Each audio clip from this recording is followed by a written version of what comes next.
Sir আমি বুঝছি যে দেখি দেখি নাম কি তোমার? হ্যাঁ নাম কি তোমার? নাম কি তোমার বলো? শ্রাবণ। বাবার নাম কি? বাড়ি কোথায়? হাত সরাও, হাত সরাও, হাত সরাও, হাত সরাও। যারা এই জিনিস খায়া থাকে তারা অনেকেই বলে থাকে যে এই জিনিস খাইলে নাকি জ্ঞান বাড়ে এবং মাথার ব্রেন ক্লিয়ার হয়। তা আমার মনে হয় তারে এরকম সে ওই রকম কোনো পীরের কাছে গেছিল, ওই পীরে মনে হয় এই বুদ্ধি দিয়ে দিছে যে সারা বছর লেখাপড়া করস নাই, ঠিক আছে, এখন পরীক্ষা দিতে যাইতেছস, তোর তো মাথায় কোনো কিছু ঢুকবো না।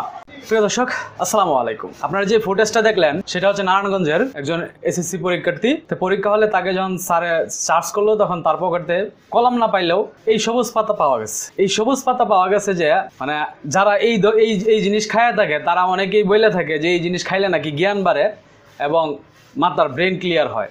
তা আমার মনে হয় তারে এরকম সে ওই রকম কোনো পীরের কাছে গেছিল, ওই পীরে মনে হয় এই বুদ্ধি দিয়ে দিছে যে সারা বছর লেখাপড়া করস নাই, ঠিক আছে, এখন পরীক্ষা দিতে যাইতেছস, তোর তো মাথায় কোনো কিছু ঢুকবো না।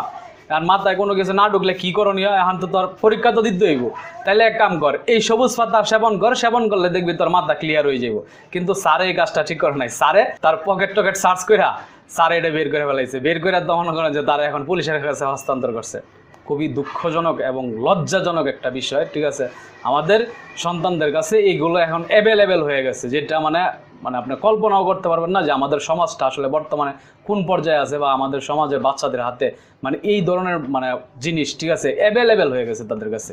এটা একেবারেই অ্যাভেলেবেল, আপনি কল্পনাও করতে পারবেন না যে বর্তমান জেনারেশনের যে বাচ্চাগুলো আছে তাদের অবস্থাটা কি। বা আপনারা যদি বিশেষ করে আপনার যদি আশেপাশে চায়ের দোকান থাকে, আপনার চায়ের দোকানের দিকে যদি ফলো করেন, বা যেই দোকানে বিড়ি সিগারেট বিক্রি করা হয় ওই দোকানগুলো যদি আপনি ফলো করেন, আপনি বুঝতে পারবেন যে বর্তমান জেনারেশনের বাচ্চাদের আসলে অবস্থাটা কি, বর্তমান জেনারেশনের বাচ্চারা আসলে কতটুক এফেক্টেড এই দিকে, ঠিক আছে, কতটুক নেশাগ্রস্ত তারা এই দিকে। বলার মতো কোনো ভাষা নাই।